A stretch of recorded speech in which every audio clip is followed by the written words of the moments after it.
ரவி, நீ இங்கதான் இருக்கேன்னு வீட்டுக்கு ஃபோன் பண்ணி சொல்லிட்டியா? இல்ல. நீ இன்னும் வரலையேன்னு உன் பேரண்ட்ஸ் பயந்துட்டு இருக்க போறாங்க. நீ இப்பவே ஃபோன் பண்ணி சொல்லிடு. இந்த விஷயத்த சொன்னா என்ன நடக்கும்னு உனக்கு தெரியாதா? போன்லயே அம்மாவும் அப்பாவும் கண்ணா பின்னான்னு கத்துவாங்க. பதிலுக்கு நானும் ஏதாவது பேச வேண்டியிருக்கும். நேரில் நடக்க வேண்டிய சண்டை போன்லயே நடக்கும். அதெல்லாம் தேவையா? இதை ஏத்துக்கிற பக்குவம் அவங்களுக்கு இருந்திருந்தா நான் இங்க ஸ்டே பண்ணிருக்கவே மாட்டேன் மாதவி. எந்த சங்கடமும் இல்லாம வீட்டுக்கு கிளம்பி போயிருப்பேன். புரியுதுப்பா.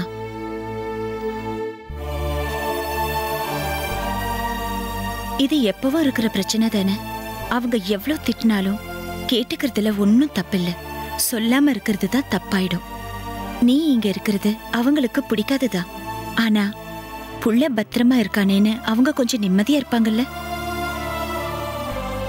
நீ பேசாம இருக்கிறதுல எனக்கு ஒரு சங்கடம் இருக்கு. புள்ளைய வீட்டுல புடிச்சு வச்சுக்கிட்டா அத சொல்லவும் விடாம தடுத்துட்டான்னு என்னதானே அவங்க கேவலமா பேசுவாங்க. உனக்காக இல்லைனாலும் எனக்காகவாவது ஃபோன் பண்ணி பேசிட்டேன் ப்ளீஸ். இந்த மாதிரிலாம் பேசி என்ன கார்னர் பண்ணாத மாதவி. எனக்கு இஷ்டம் இல்லைனா விட்டுடு. நீயா சொல்லலனாலும் அவங்க உனக்கு ஃபோன் பண்றப்ப நீ சொல்லித்தானே ஆகணும். அந்த வம்பே வேண்டான்னு தான் என் செல்ல ஸ்விட்ச் ஆஃப் பண்ணி வச்சிட்டேன்.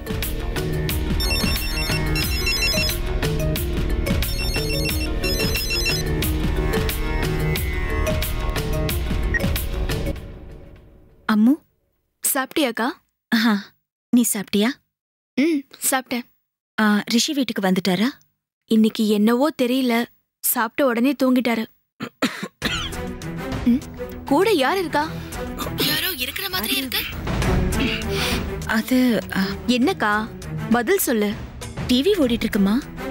அது சரி, இன்னைக்கு காலையில நீ ஆட்டோல தானே போன? ஆமா. சரி, இனிமே நீ அதையே கண்டினியூ பண்ணிக்கோ, சரியா? மறக்காம மாத்திரை போட்டியா?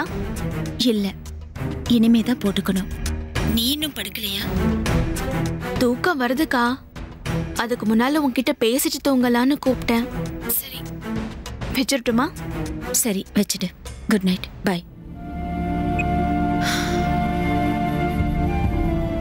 என்ன? ஏன் போய் சொன்ன? நான் இங்க இருக்கேன்னு சொல்ல வேண்டியதானே? நீ இங்க இருக்கிறது தெரிஞ்சா அம்மு டென்ஷன் ஆகி சண்டை போடுவா. என்கிட்டயும் கோச்சுக்குவா. எதுக்கு பிரச்சனைன்னு தான் சொல்லல. வீட்டுக்கு போன் பண்ணி சொல்லிடுன்னு இவ்வளவு நேரம் நீ எனக்கு அட்வைஸ் பண்ணியே. சொன்னா என்ன சிக்கல் வரும்னு இப்ப தெரியுதுல்ல. இது வேற. ஆஹா, இது வேற அது வேறன்னு சொல்லாத. என்ன காரணத்துக்காக நீ அம்மு கிட்ட போய் சொன்னியோ அதே காரணத்துக்காக தான் நானும் வீட்டுல சொல்லாம அவாய்ட் பண்ண. நீ செஞ்சது சரினா நான் செஞ்சதும் சரிதான். Good night.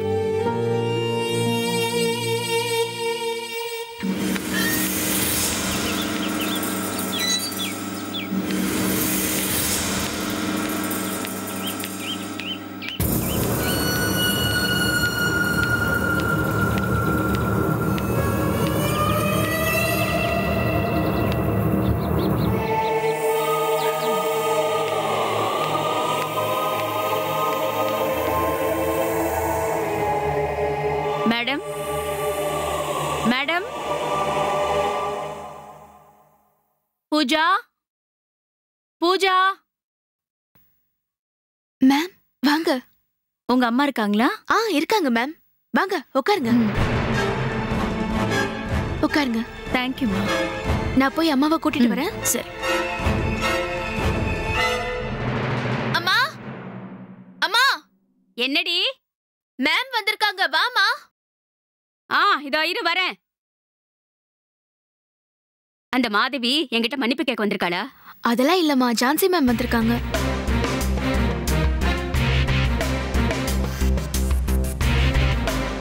Hello, good morning.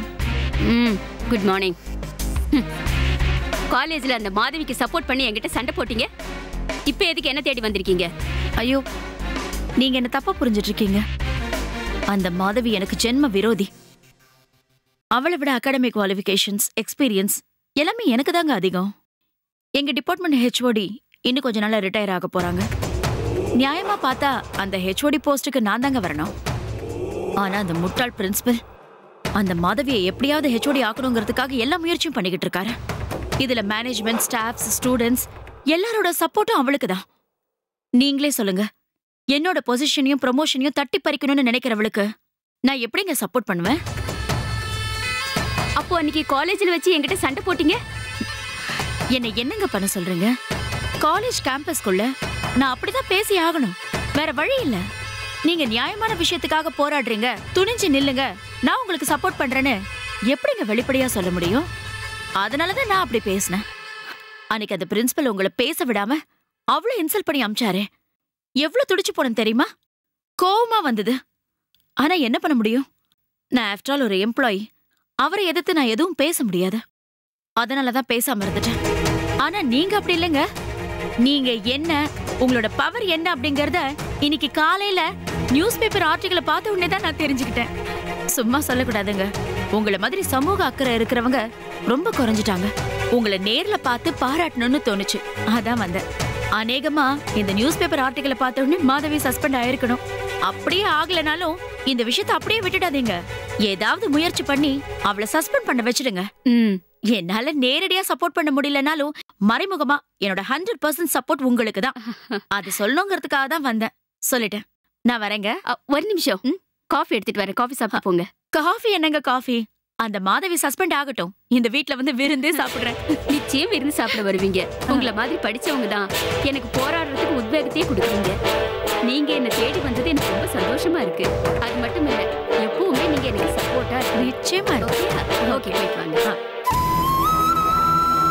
Jhansi ma'am ஏன் இப்படி இருக்காங்க? மாதவி மேடத்தை இப்படி போட்டு கொடுக்குறாங்க.